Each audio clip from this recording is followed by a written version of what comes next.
आ गए सर। अरे सर आ गए। सर आ गए।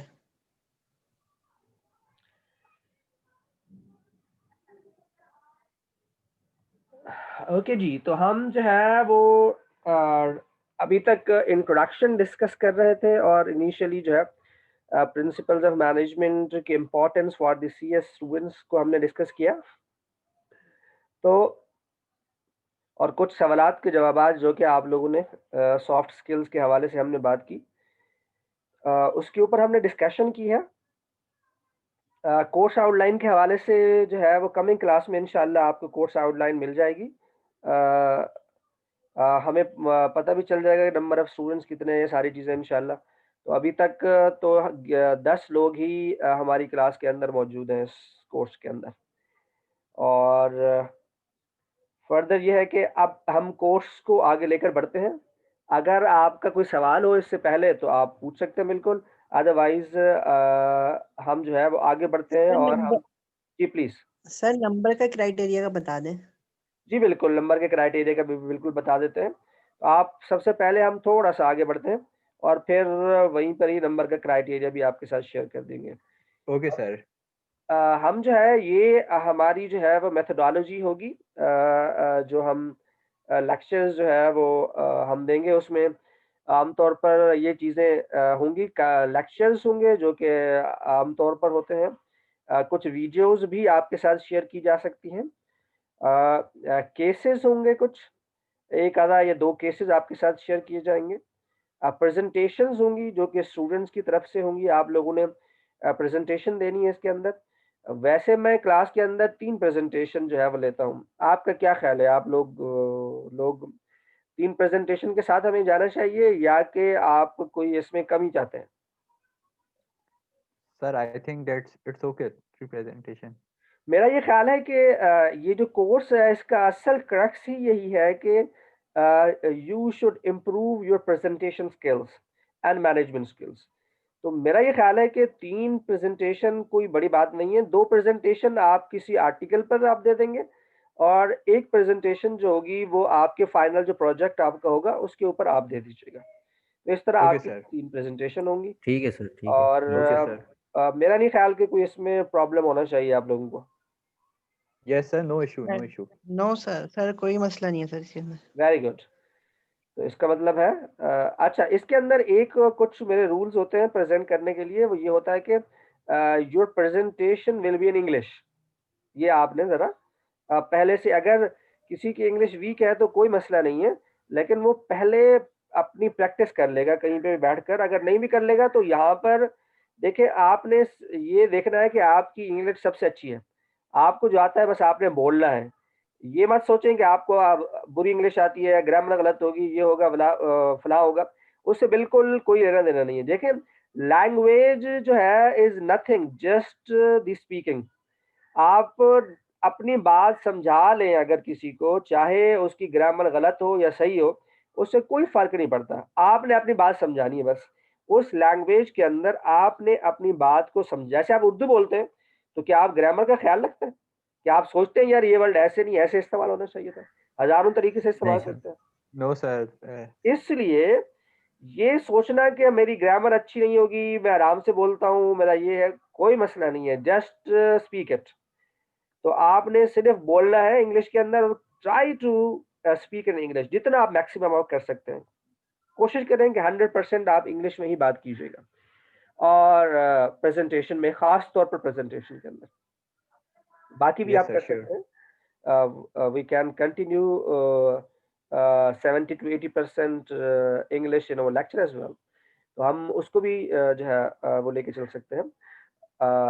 It depends on you people कि आप किस तरह क्लास को आगे बढ़ाना चाहते हैं। अब मैं आपके साथ ही डेफिनेटली चलूंगा। Then we have the discussion and the debates. Discussion हो भी हो सकती हैं, and we can also go into the detailed discussion, into the debates of some specific points or some specific topics. Okay, and finally then we have the project. अच्छा जी, आप लोगों के जो प्रोजेक्ट्स होते हैं आमतौर पर कितने मार्क्स के प्रोजेक्ट्स होते हैं आपकी कोर्सेज के अंदर? Sir it 15 to depends 20 on marks. faculty also that how much marks they will कितने? assign. Sir it depend on mid term में जो है देखें 25 भी होते हैं, 20 भी हो सकते हैं और 30 भी हो सकते हैं। हाँ 25 हमारे सर, मिड टर्म उसी में होंगे इंशाल्लाह और प्रोजेक्ट 20 मार्क्स का होगा। Okay sir. ठीक है, ठीक है सर। इसमें कोई प्रॉब्लम हो तो ओके आप सर। अभी से बता दें ताकि फिर हम उसी तरह उसको लेंगे। ये कम भी हो सकता है, ज्यादा तो खैर नहीं हो सकता, कम होगा। No sir, it's okay, 20 marks it's okay. 20 marks सही है सर, बस थोड़ा सा ओके गाइड कर दीजिए कि प्रोजेक्ट किस टाइप जी का बिल्कुल, आपको प्रोजेक्ट की आउटलाइन दे देंगे कि प्रोजेक्ट में क्या क्या चीजें आपने कवर करनी है। आप उस आउटलाइन को सामने रखकर आपने अपना प्रोजेक्ट जो है तैयार करना है। ठीक है सर, ओके। डन। माशाल्लाह स्ट्रेंथ हमारी क्लास की बढ़ती जा रही है। We have now the 12 students in our class और मुझे मिलाकर 13 स्टूडेंट्स होते हैं। अच्छा जी, हम थोड़ा सा डिस्कस कर लेते हैं जी। हमारा जो है 40 जो मार्क्स होंगे वो हमारे होंगे, सॉरी हमारे, हाँ यस 40 मार्क्स हमारे होंगे फाइनल के, 25 मार्क्स हमारे होंगे मिड टर्म के। इस तरह 40 एंड 25 मार्क्स जो है ये मिलाकर, इसको हम चेंज भी मैं कर लूँगा। अभी मैं आगे देखूंगा कि क्लास पार्टिसिपेशन के मार्क्स में ज़्यादा कर दूँ। जो है 5 शायद होते हैं क्लास पार्टिसिपेशन के, तो इन मार्क्स को बढ़ाकर जो है वो 10 मार्क्स में करना चाह रहा हूँ ताकि आपकी पार्टिसिपेशन ज़्यादा हो। Okay sir. तो ठीक है सर। और हो सकता है कि आपके मिड टर्म के मार्क्स को कम करके 20 कर दिए जाए ये, लेकिन मैनेजमेंट से मुझे पूछना पड़ेगा क्योंकि वो बताते हैं कि 25 marks for the mid term is compulsory. तो अगर वो कंपलसरी है तो फिर मुझे जो है 25 के साथ ही जाना पड़ेगा।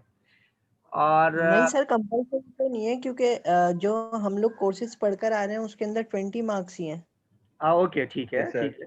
यस सर, इन COCI साइड। हाँ असल में ये मैनेजमेंट वाले शायद हमें ये कहते हैं, आप लोगों के यहाँ अगर ये है तो मैं पूछ लूंगा। मैनेजमेंट वाले अगर हमें इजाजत देंगे इसको चेंज करने की तो बिल्कुल चेंज कर लेंगे। Okay okay sir. तो ओके सर, डन। तो हम जो है इस तरह जो है हमारा बाकी हमारे पास 20 मार्क्स ये चले गए, 25 और 40, तो 40 एंड 20 60 एंड 25 85 मार्क्स जो है वो हो जाते हैं। उसमें से 5 मार्क्स क्लास पार्टिसिपेशन के चले जाएंगे और बाकी आपके जो 5 मार्क्स होंगे वो असाइनमेंट्स और क्विज की तरफ चले जाएंगे। तो आपकी जो असाइनमेंट्स होंगी आमतौर पर वो प्रेजेंटेशन की शक्ल में मैं आपसे लूंगा। 2 प्रेजेंटेशन जो आप देंगे वो असाइनमेंट्स ही होंगी और उन्हीं प्रेजेंटेशन में से ही मे बी मैं क्विज भी उन्हीं प्रेजेंटेशन में से ही ले लूँ जो कि आप 2 प्रेजेंटेशन लेंगे। तो इस तरह आपकी उन्हीं प्रेजेंटेशन में से 10 मार्क्स की टोटल चीज़ें जो है उन प्रेजेंटेशन में से जो है वो हम कर सकेंगे। तो देखेंगे अभी क्या आगे चल के इस तरह बढ़ते हैं, लेकिन हमारे पास क्विजेज और असाइनमेंट्स के लिए 10 मार्क्स जो है वो बाकी रह जाएंगे। ये टोटल डिस्ट्रीब्यूशन होगी आपके मार्क्स की। और अगर कोई क्वेश्चन आपका है तो आप बिल्कुल पूछ सकते हैं। मेरा जो आंसर मैं चाहता हूँ वो ये है कि बिल्कुल बहुत ज़्यादा लिखने की ज़रूरत नहीं है और बहुत कम भी लिखने की ज़रूरत नहीं है। मतलब अगर मैंने एक सवाल जो है आपसे किया है 10 नंबर का क्वेश्चन है, तो there should be 1.5 to 2 pages, not more than that. ऐसा भी ना हो कि आधा पेज लिखें या इससे भी कम आप लिखें उसके अंदर आप अपनी बात को, क्योंकि इतनी आपकी कम्युनिकेशन या राइटिंग स्किल अच्छी नहीं होगी कि आप अपनी बात को जो है वो आधे पेज में समेट लें। अगर किसी के पास बहुत इतनी अच्छी स्किल्स हैं कि वो अपनी बात को इतने कम उसमें समेट सकता है तो ही और she can go with that, लेकिन मेरा नहीं ख्याल कि वो मुनासिब होगा, आप नहीं कर पाएंगे। उसके अंदर उन सारी चीज़ों को लिखना जो है that will be very difficult, क्योंकि ज़्यादा लिखना मसला नहीं होता, कम लिखना बड़ा मसला होता है। ज़्यादा लिखने में तो कुछ भी लिखते चले जाते हैं और टू द पॉइंट बात करनी है। जो मैंने सवाल पूछा आपसे उसी सवाल के ऊपर बात करनी है। जो सवाल के अलावा उसके अंदर एक्स्ट्रा चीज़ें अगर कोई डालेगा तो इसका मतलब है उसके नंबर कम होंगे। ये याद रखिएगा, दोबारा मैं रिपीट कर रहा हूँ इस बात को। जो सवाल मैंने पूछा है उसी सवाल से रिलेवेंट आपका आंसर होना चाहिए। अगर आपका आंसर उससे रिलेवेंट नहीं होगा और आपने रिलेवेंट आंसर भी अगर आपने दे दिया फर्ज करो और उसके साथ और भी चीजें ऐड कर दी जो कि इररिलेवेंट है, इसका मतलब है आपके नंबर कम होंगे। ये आप मुझे नहीं कहेंगे कि भाई सर मैंने तो उसका जवाब दे दिया था। बिल्कुल आपने दे दिया, लेकिन उसके साथ-साथ आपने जो फ़ज़ूल की चीज़ें एक्स्ट्रा लिखी हैं, उसको भी आपने ऐड किया है। इसका मतलब ये है कि आपको उस सवाल का प्रॉपर जवाब मौजूद नहीं था, तो आपके दिल में जो भी आ रहा था, आपने उसका जवाब उसके अंदर दे दिया। तो प्रॉपर और सही जवाब का होना भी बड़ा इम्पोर्टेंट है। तो आपने सही जवाब देना है, टू द पॉइंट बात करनी है, ज़्यादा लिखने की कोशिश नहीं करनी है कि ये सोचिए आपके ऑनलाइन क्लासेस है तो टीचर ये देखेगा भाई इतना बहुत कुछ लिखा हुआ है। नहीं भाई इतना बहुत कुछ लिखा हुआ नहीं, मैं देखूँगा। टू द पॉइंट जैसे-जैसे मैं लेक्चर आपको बता रहा हूँ, पहली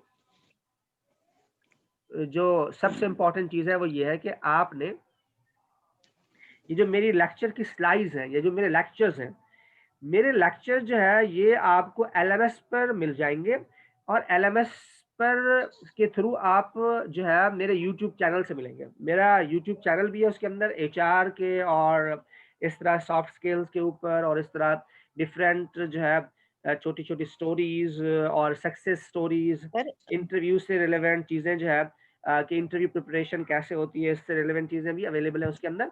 ये वीडियो आपकी वहाँ अपलोड होंगी पहले और फिर उसका लिंक जो है मैं एलएमएस पे शेयर करूँगा, तो आप वहाँ जाकर उन वीडियोज़ को देख सकेंगे जो कि हमारे लेक्चर की वीडियोज़ हैं। जी। सर जो पेपर हैं वो ऑनलाइन होंगे या फिर ऑन कैंपस होंगे? अभी इसका फैसला तो नहीं हो सका क्योंकि फर्स्ट फ़ैब से जो है इदारे खुलने लगे हैं। तो अगर क्लासेस जो है वो फ़िज़िकल हो गई, तो इसका मतलब ये होगा कि हमारे जो एग्ज़ाम है वो भी फ़िज़िकल होंगे। अगर क्लासेस फ़िज़िकल नहीं हुई तो एग्ज़ाम भी फ़िज़िकल नहीं होंगे। ठीक है सर। ये मैनेजमेंट डिसीजन पर होगा और उससे पहले गवर्नमेंट के डिसीजन पर होगा। अगर गवर्नमेंट ने कहा फर्स्ट फ़ैब से जैसे कि वो बोल रहे हैं कि खोल देंगे, तो अगर फर्स्ट फ़ैब से खोल रही है गवर्नमेंट और फिर मैनेजमेंट भी ये समझती है कि हमें ओपन करनी चाहिए यूनिवर्सिटीज़, तो देन वो ओपन करेंगे। अगर वो नहीं समझते तो नहीं करेंगे, फिर इस तरह सारी चीज़ें ऑनलाइन ही चलेंगी। ओके, आप में से ज़्यादातर स्टूडेंट्स माशाल्लाह से गोइंग टू कंप्लीट डिग्री कोई 7 में है, कोई 8 में है, कोई 6 में है, कोई 5 में है, मिनिमम 5 के 1-2 स्टूडेंट्स हैं, बाकी ज़्यादातर 6 और 7 और 8 सेमेस्टर के स्टूडेंट्स हैं। आप लोग जो है अगले 1 साल के अंदर-अंदर जो है you will be the part of the market या आप में से इससे पहले भी क्योंकि आप वीकेंड में कोर्स ले रहे हैं, इसका मतलब ये है कि आप में से बहुत सारे लोग ऐसे होंगे जो कि ऑलरेडी मार्केट का हिस्सा होंगे, जो कि मार्केट में जाकर अपनी जॉब कर रहे होंगे। तो इंशाल्लाह this course will help you in your professional career. तो हम आगे बढ़ते हैं। अगर कोई क्वेश्चन आपका नहीं है मेथोडोलॉजी से रिलेवेंट, कोई एग्ज़ाम से रिलेवेंट या उसके अलावा कोई और स्पेशल क्वेश्चन आपका हो तो आप वो पूछ लीजिए, otherwise I am moving ahead. Yes, sir, you can move. Okay. I think no question. Thank you जी। तो हमारा यस सर, आज नो का क्वेश्चन। फर्स्ट हमारा चैप्टर है जिसको हम आज डिस्कस करेंगे। The chapter number 1 is basically related to the managing the dynamic environment. तो आज हम बात करेंगे एनवायरनमेंट के ऊपर, डायनामिक एनवायरनमेंट के ऊपर आज हम बात करेंगे how organisation basically manage their different types of functions. हम ये डिस्कस करेंगे कि what kinds of skills are needed for the managers, what kinds of managers are there, and what are the levels of the management। वो हम discuss करेंगे इन सारी चीज़ों को आज। हम तो सबसे पहले हम लर्निंग ऑब्जेक्टिव की बात कर लेते हैं। तो these learning objective will cover in today's lecture। Number 1, what is managers and what is management। तो सबसे पहले managers और management की definition हम डिस्कस करेंगे। हम ये डिस्कस करेंगे कि what basically managers do, managers क्या करते हैं, इसके ऊपर हम डिस्कस करेंगे। And then we will discuss the different managerial competencies और हम असेसमेंट करेंगे कि how can we assess the current management skills and how can we improve those skills। We will discuss the functions of the management in today class। तो ये कुछ हमारी total जो है अबाउट 32 स्लाइड्स हैं जिसको हम आज हमने डिस्कस करना है। तो starting with the what basically what are the managerial competencies. तो हम स्टार्ट करते हैं कि what is competency. Basically competency क्या होती है। कॉम्पिटेंसी का वर्ड जो आपने सुना है आज तक कि भाई he or she is competent, he or she is talent। तो अब ये टैलेंटेड और कॉम्पिटेंट पीपल जो है उसके अंदर क्या ऐसी चीजें होनी चाहिए जिसको लेकर हम जो है उसको जो है कॉम्पिटेंट जो है कहते हैं। तो कॉम्पिटेंसी की जो डेफिनेशन है that is the combination of the different attributes in the managers. अगर हम मैनेजरियल कॉम्पिटेंसी की बात करें, अगर हम खाली कॉम्पिटेंसी की बात करें, that is the knowledge, skills, behavior, and attitude that contribute to the personal effectiveness। Personal effectiveness is very important word कि ये वो एरियाज हैं जो कि यहाँ बताए गए हैं जिससे आपकी पर्सनालिटी इंप्रूव होगी। मतलब वो areas for example, if you have a good knowledge, if you have the skills to do something, but your behavior, your attitude is not matching with your knowledge or with your skills, it means you are not competent enough to complete your job। तो competency के लिए सिर्फ knowledge या skills is not important, the attitudes and the behavior are also very important। तो आपने अपनी competency को knowledge से नहीं मेजर करना है या स्किल्स। फर्ज करो कि आपको काम बहुत ही कोई अच्छा काम आता है, आप बहुत अच्छे ड्राइव कर सकते हैं, आप अच्छा सॉफ्टवेयर डेवलप कर सकते हैं, आप कोई बहुत अच्छा लोगो डिजाइन कर सकते हैं, कोई बहुत अच्छी वेबसाइट बना सकते हैं, या इसी तरह के और डिफरेंट काम कर सकते हैं। या आप जो नॉलेज है, knowledge related to the software, knowledge related to computer science, knowledge related to the artificial intelligence, knowledge related to the blockchain, आप समझते हैं कि आपका बहुत इन एरियाज में जो है आप बहुत कंफर्टेबल हैं और आप जो है बहुत अच्छा नॉलेज रखते हैं और आपकी स्किल्स भी बहुत अच्छी हैं। But if you are not capable enough in terms of your behaviors and in terms of your attitudes। आज मैं आपको एक चीज बता देना चाहता हूँ, दैट इज असल में जो एजुकेशन क्या होती है, तालीम किसको कहते हैं? आप में से कोई मुझे बताएगा what do you mean by education? किसी को इल्म है एजुकेशन क्या होती है? कोई अपनी तरफ से कोई हमें मुझे बताएगा, ऐड करेगा कि what do you mean by education? Students.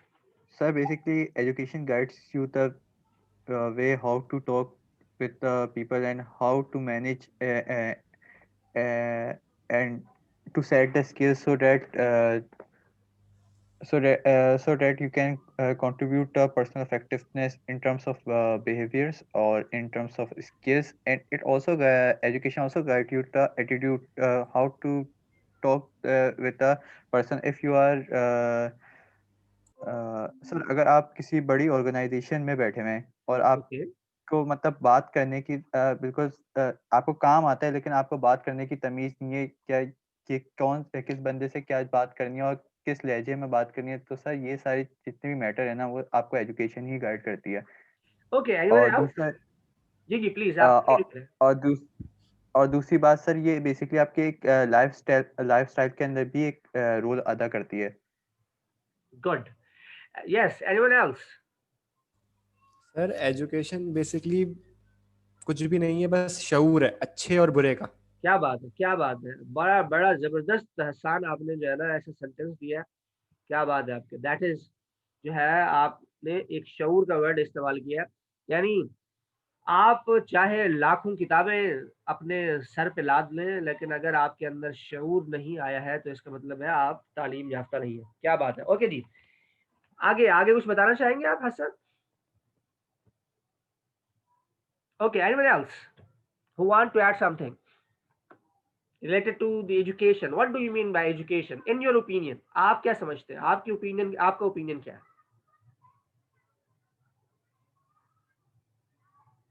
Yes, अरब कह रहे हैं कि जी education basically helps you to improve your lifestyle. वो कहता है जी एजुकेशन जो है वो लाइफ स्टाइल को आपके इम्प्रूव करती है। Okay may be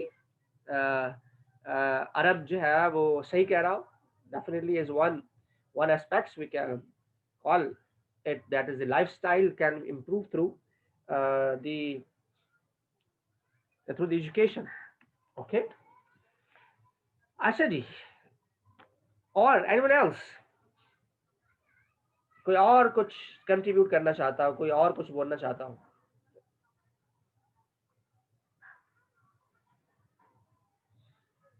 okay, Shayan कहते हैं जी, education perform its role in manners of our daily routine.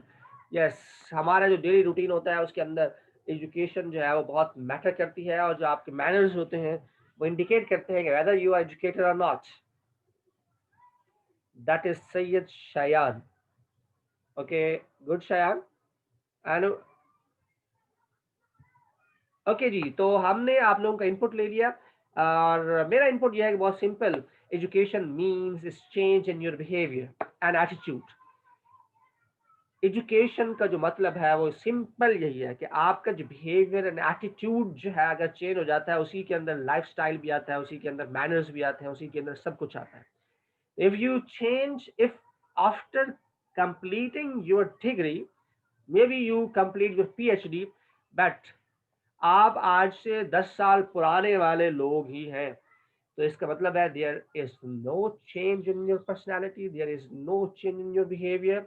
आप जैसे पहले बात करते थे आज भी वैसे ही बात करते हैं। आपका जैसे पहले जो है एटीट्यूड था, आज भी वही एटीट्यूड है। जैसे आप पहले आपका लिविंग स्टैंडर्ड था, या आपका जैसे लाइफ स्टाइल था, या आपका जैसे लोगों से बात करने का तरीकाकार था, आज भी आप वही हैं। तो इसका मतलब ये है there will be no change in your behaviour. और अगर आपके बिहेवियर में एजुकेशन की वजह से कोई तब्दीली नहीं आई है, तो बहुत सिंपल मतलब है कि you are not an educated person. चाहे आपने PhD किया हुआ हो, पोस्ट PhD किया हुआ हो, आपके मास्टर हो, अंडर ग्रेजुएट हो, कोई भी डिग्री हो, उसके लिए सबसे पहले और इम्पॉर्टेंट जो चीज़ है that is the behaviour and attitude. और अगर वो है आपकी पर्सनैलिटी के अंदर, वो झलकता है, लोग ये समझते हैं कि भाई ये वो पढ़ा लिखा आदमी है माशाल्लाह से, और आज से 10 साल पुराना इसको देखें और 10 साल बाद देखें इसको, तो there is a lot of change in the behaviour and the personality of the individuals. अगर ये चीज़ है तो लोग आपको पढ़ा लिखा कहेंगे, वरना क्या कहेंगे, पढ़ा लिखा जाहिल।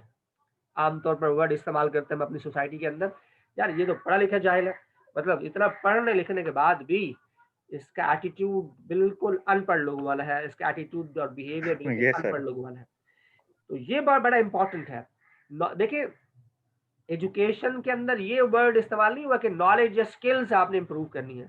उसके अंदर ये वर्ड जो फिलोसफर्स हैं उन्होंने कहा कि भाई आप अपना बिहेवियर चेंज करो। भाई अगर इल्म आपके बिहेवियर को तब्दील नहीं करता है, तो इसका मतलब है कि आप जो है आप वहीं पर हैं जहां पर पहले थे।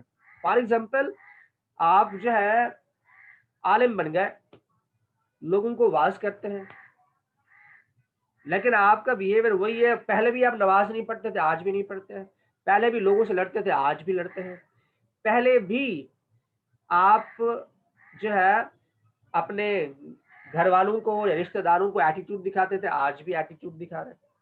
तो इस पूरे उसमें आपके अंदर कोई अगर तब्दीली नहीं आती, इतना कुछ पढ़ने के बाद आप मुफ्ती हो गए, आप आलिम हो गए, आप सब कुछ आपने पढ़ लिया, पूरा ओवरऑल इस्लाम को आप अंडरस्टैंड करने की कोशिश कर रहे हैं और बहुत कुछ समझ भी लिया आपने, तो उसके बाद अगर आपके अंदर कोई चेंज नहीं आया, इसी तरह जो आपकी हमारी फॉर्मल एजुकेशन है उसको करने के बाद आपके अंदर आपके एटीट्यूड में, बिहेवियर में कोई तब्दीली नहीं आई, तो इसका मतलब है there is no change from the education. और अगर एजुकेशन से कोई चेंज नहीं है तो इसका मतलब है you are not educated person. इसलिए behaviour and attitude is very important. Okay, the competency means the four important things: the combination of the knowledge, skills, behavior, and attitude. But these skills and behavior and attitude should contribute toward your personal effectiveness. यानी अगर ये चारों चीजें मिलकर आपकी personality के अंदर कोई तब्दीली नहीं लेकर आई, तो इसका मतलब ये है कि ये चारों चीजें आपके अंदर अवेलेबल नहीं है। सिर्फ इल्म का होना, स्किल्स का होना जो है काफी नहीं है, अब बिहेवियर या एटीट्यूड का होना काफी नहीं है। It should reflect in your personality, और अगर वो आपकी पर्सनालिटी में रिफ्लेक्ट करता है तो इसका मतलब है that include in the competency. अगर वो रिफ्लेक्ट नहीं करता तो वो आपकी कॉम्पिटेंसी में शामिल नहीं होगा। Then moving toward the managerial competency, managerial competency are also a simple these 4 or 5 things. The number one, the set of knowledge, skills, behavior, and attitude that a person needs to be effective in a wide range of position at the various type of organization. यानी इन चारों जो points हैं, ये चारों जो आपके competencies के areas हैं, इनको इस्तेमाल करके जिस चीज के लिए आप कर रहे हैं वो है आपकी पोजीशन। जिस पोजीशन पर आप काम कर रहे हैं उस पोजीशन को ये सारी चीजें सपोर्ट करती हूँ कि आप पूरी ऑर्गेनाइजेशन के अंदर जो वेरियस पोजीशन पर जहां पर आपने काम किया, वो वेरियस पोजीशन के ऊपर आपने इन स्किल्स को इस्तेमाल करके आपने उसकी जो नीड है, जो कि मैनेजर की नीड है, उसको आपने फुलफिल किया। जो मैनेजरियल कॉम्पिटेंसी है उसके अंदर जो मैनेजर को करना चाहिए, फॉर एग्जांपल पीपल मैनेजमेंट है, उसे आनी चाहिए। फॉर एग्जांपल लोगों को मोटिवेट करना है, उसे आना चाहिए। लोगों से काम निकलवाना है, उसे आना चाहिए। लोगों को वर्क के साथ इंगेज करना है, उसे आना चाहिए। These basically will create an effect. आप बहुत अच्छे कम्युनिकेटर हो ताकि लोगों को आप अपनी बात को बता सके, उन्हें मनवा सके, उन्हें सही तरीके से समझा सके। तो this is basically the managerial competency. वही सारी चीजें, फर्क ये है कि that will be converted into the position you hold. जो आपके पास पोजीशन अवेलेबल है उससे रिलेवेंट जो है आपने उन स्किल्स को जो है वो चेंज करना है। Any question please? अगर आपका किसी का कोई सवाल है तो आप पूछ लें, एंड अगर नहीं है तो फिर मैं आगे बढ़ूंगा। No, sir, clear. Okay ji, then moving towards the next slide.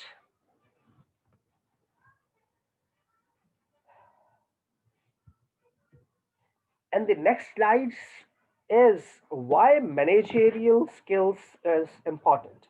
हम ये 10 मिनट रह गए, 10 मिनट के लेक्चर को खत्म करने के बाद ही जो है हम ब्रेक की तरफ जाएंगे, फिर हम ब्रेक लेंगे, ठीक है? ओके Yes, जी, sir, तो okay. सर ओके ओके ठीक है, वरना ये हमारे 10 मिनट का ये जो है सेशन ये फिर आगे पीछे हो जाएगा, तो हम इसके साथ ही आगे बढ़ेंगे। अच्छा जी, तो हम जो है बात कर रहे हैं कि why are managerial competencies important. Managerial competency क्यों इंपॉर्टेंट होती है? क्या ऐसी चीज है जो कि आप जो है मैनेजरियल कॉम्पिटेंसी के थ्रू अचीव करना चाहते हैं? Number 1, you need to use your strength to do your best. तो मैनेजर आमतौर पर कॉम्पिटेंसी इसलिए अपनी जो है डेवलप करना चाहता है ताकि वो अपनी जो उसके पास जो स्ट्रेंथ है उस स्ट्रेंथ को इस्तेमाल करके जो कि कॉम्पिटेंसी की उसकी स्ट्रेंथ है उसे इस्तेमाल करके ऑर्गेनाइजेशन को बेस्ट प्रोवाइड करे, एम्प्लॉइज को बेस्ट प्रोवाइड करे। क्योंकि अगर वो बेस्ट प्रोवाइड करेगा तभी उसके करियर डेवलपमेंट के चांसेस है, कभी वो अपने प्रोफेशन में जो है एक्सेल करेगा, तभी लोग उसे कहेंगे कि यार he is a genius one, he is a talented person, he is a competent person. जब तक कि आप अपनी स्ट्रेंथ को इस्तेमाल करके ऑर्गेनाइजेशन को बेस्ट नहीं देंगे। Then second is you need to know your weakness. Definitely manager को अपनी स्ट्रेंथ और वीकनेस, स्ट्रेंथ को इस्तेमाल करके अपना बेस्ट दे और वीकनेसेस को अंडरस्टैंड करे कि उसकी अपनी वीकनेसेस क्या है और फिर उन वीकनेसेस को कैसे वो इम्प्रूव कर सकता है। Then we have, you need to develop mental experience at work to become successful leaders and address your weakness. आप अपने एक्सपीरियंस के थ्रू जो आप एक्सपीरियंस ले रहे हैं over the years in the companies, उसके थ्रू आप एक अच्छे और सक्सेसफुल लीडर बन सकते हैं ऑर्गेनाइजेशन के अंदर। और आप अपनी जो वीकनेसेस हैं उसके थ्रू आप उन वीकनेसेस को एड्रेस कर सकते हैं। क्योंकि वीकनेसेस को आइडेंटिफाई करना इसलिए ज़रूरी है ताकि आप उन वीकनेसेस को आइडेंटिफाई करके उनको एड्रेस करें, उनको इम्प्रूव करें, उन्हें बेहतर करें। Then we have the probably like to challenge the new learning opportunities. Competency भी इसलिए जरूरी है। देखिए, आप जब यहाँ से पढ़ कर जाएंगे तो इसका मतलब ये नहीं होगा कि आपकी पढ़ाई खत्म हो गई। आपने अगर जाकर सिर्फ जॉब पर लग गए, पढ़ना छोड़ दिया आपने, आप अपने एरिया में या आप सॉफ्ट स्किल्स में या इनमें अगर आप नहीं गए, तो इसका मतलब है, आपको मैं बता दूं कि आपने पूरी जिंदगी जो है वो उसी सर्कल में रहना है और वहीं उन्हीं पोजीशन पे रहना है।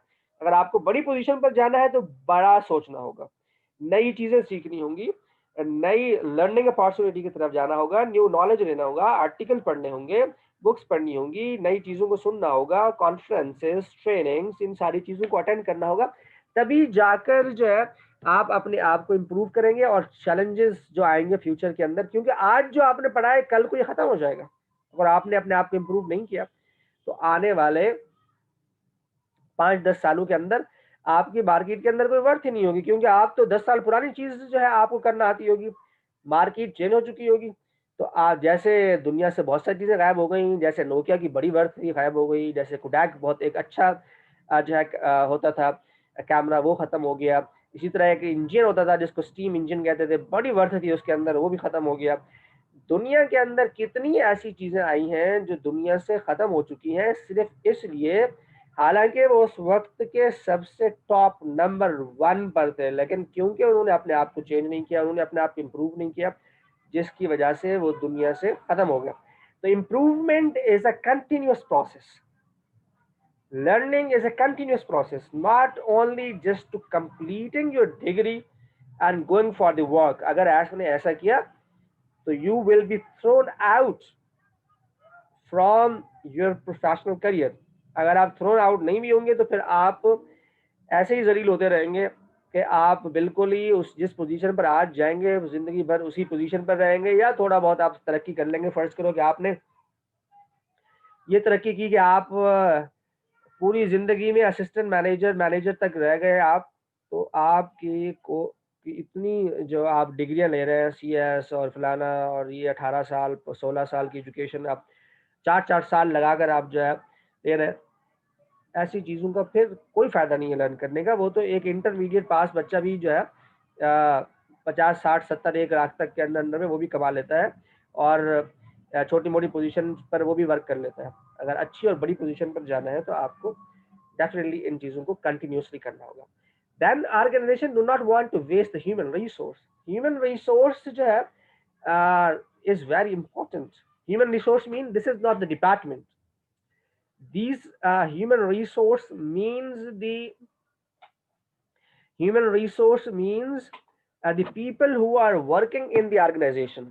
तो वो लोग जो ऑर्गेनाइजेशन में काम कर रहे हैं, वो जो ह्यूमन रिसोर्स है, कोई भी कंपनी जो है, कोई भी ऑर्गेनाइजेशन उनको जाया नहीं करना चाहिए। फॉर एग्जांपल आप अगर अच्छे मैनेजर नहीं हैं, तो इसका क्या मतलब हुआ? इसका मतलब ये हुआ कि आप अपने जो अंडर सुपरविजन में जो एम्प्लॉय काम करते हैं वो भी अच्छे नहीं होंगे, क्योंकि बेचारे वो डेवलप ही नहीं हो सकेंगे वो लोग, क्योंकि आपकी डेवलपमेंट नहीं हो रही तो डेफिनेटली उनकी भी नहीं होगी। आमतौर पर यही होता है, मोस्टली यही चांसेस हैं कि अगर आपकी डेवलपमेंट नहीं होगी तो उनकी भी डेवलपमेंट नहीं होगी। आप इंप्रूव नहीं करेंगे तो उनको भी इंप्रूव नहीं करने देंगे, उन बेचारों को जलील ख्वार करते रहेंगे आप। ना तो खुद की करियर प्रमोशन होगी, आप भी अपने आप को वहीं छुपा के रखेंगे, और नीचे वाले भी बेचारे इंतजार में होंगे किसी तरह ये जाएं तो हम आगे बढ़ें, और आप भी उन्हीं के ऊपर उसी तरह ही छाए रहेंगे, ना आगे बढ़ेंगे ना उनको आगे बढ़ने देंगे, बेचारे वहीं रहेंगे। तो ये इसलिए जो लोग वहां पर हैं उनकी प्रोफेशनल कॉम्पिटेंसी को इम्प्रूव करना है, वो अच्छा मैनेजर ही ये काम कर सकता है। Then we have the globalisation, deregulation, restructuring, new competitors add to the complex for running a business। Globalisation में और जो रेगुलेशंस है उन्होंने बिजनेस को रन करना बहुत ही कम्प्लेक्स कर दिया है। बहुत सारे लॉज आ गए हैं, आपको उन लॉज को फॉलो करना होगा। ग्लोबलाइजेशन है, आज पाकिस्तान में आपको बिजनेस स्टार्ट करते हैं तो वो बिजनेस सिर्फ पाकिस्तान में नहीं होगा, उस बिजनेस के कंपेटिटर्स दुनिया भर में बैठे हुए हैं और वो यहाँ पर आपको हिट करेंगे। आप इवन छोटे से छोटा सॉफ्टवेयर हाउस भी खोलेंगे तो लोग पूरी दुनिया कनेक्टेड है एक दूसरे के साथ। जो पाकिस्तान में लोग बैठे हुए हैं वो पूरी दुनिया को सॉफ्टवेयर सप्लाई कर रहे हैं। जो पूरी दुनिया में दूसरे कंट्री में इंडियन बैठे हुए हैं, चाइनीज बैठे हुए हैं, रशियन है, यूरोपियन है, ब्रिटिश है, US सिटीजन है, तो ये पूरी दुनिया जो है उसको एक्सेस है आप तक, आप आराम से आप तक एक्सेस कर सकते हैं, और आपके पाकिस्तान के अंदर जो कंपनीज हैं उनको वो फैसिलिटीज प्रोवाइड कर सकते हैं। इसलिए एक अच्छे मैनेजर के लिए ज़रूरी है कि वो कॉम्पिटेंट होना चाहिए, और उसे ग्लोबलाइजेशन, रिस्ट्रक्चरिंग का वर्ड जो यहाँ पर इस्तेमाल हुआ है, इसका मतलब ये है कि ऑर्गेनाइजेशन जो होती है, ऑर्गेनाइजेशन स्ट्रक्चर हम पढ़ेंगे इसके अंदर। तो स्ट्रक्चरिंग का मतलब होता है उसके अंदर जो हायरार्की होती है ऑर्गेनाइजेशन के अंदर, और बिजनेस रिस्ट्रक्चरिंग का मतलब होता है ओवरऑल जो कंपनी कि स्ट्रक्चरिंग है, जो पोजीशंस है वो सारी की सारी ही अचानक से चेंज हो जाती है। जैसे सेंट्रलाइज सिस्टम है तो डिसेंट्रलाइजेशन की तरफ चला जाएगा, और डिसेंट्रलाइजेशन है तो सेंट्रलाइज की तरफ चला जाएगा। तो ये वो चीजें हैं जो कि आपके बिजनेस को कम्प्लेक्स कर रही हैं। कंपटीशन बढ़ने की वजह से आपका बिजनेस और चैलेंजिंग हो गया है। हर एक मैनेजर जो है वो अब बिजनेस को नहीं चला सकता। एक और भी बात मैं बता दूं आपको कि अब जो टॉप मैनेजमेंट में लोग बैठे हुए हैं उनकी वर्थ बढ़ गई है जब से ये कोविड आया है, क्योंकि कोविड ने बिजनेस को चलाना मुश्किल कर दिया है। तो अगर कोई इंटेलिजेंट आपका सीईओ होगा या टॉप मैनेजमेंट में लोग बैठे हुए होंगे जो कि आपके बिजनेस को सक्सेसफुली रन कर रहे होंगे, और जो अपॉर्चुनिटीज इस पेंडेमिक के अंदर अवेलेबल है उन अपॉर्चुनिटीज को कैश कर रहे होंगे अपनी इनोवेशन और क्रिएटिविटी के साथ, और बिजनेस को इंप्रूव कर रहे होंगे, डेफिनेटली उनकी कंपनसेशन, उनकी सैलरी और उनकी अहमियत ज्यादा होगी उन लोगों से जो बिजनेस को डिबोर है। इसलिए कॉम्पिटेंट बंदे का होना बड़ा जरूरी है। हमारे पास 40 सेकेंड्स रह गए हैं। कोई क्वेश्चन आपको पूछना है तो आप पूछ सकते हैं, अदरवाइज हम ब्रेक पर जाएंगे और ब्रेक के बाद हम वापस आएंगे। हम मिलेंगे इंशाल्लाह हमारे 45 के ऊपर हम मिलेंगे। इस वक्त आपके पास टाइम क्या हो रहा है? सर 4:22। 4:22 हो रहा है, तो हम 15 मिनट्स के बाद फिर हम मिल सकते हैं। तो इसका मतलब यह है कि 25 से 40 पे मिलेंगे हम फिर इंशाल्लाह। आपकी घड़ी के इंशाल्लाह सर। मुताबिक 40 पे ऊपर हम जो है दोबारा मुलाकात करेंगे। ठीक है भाई।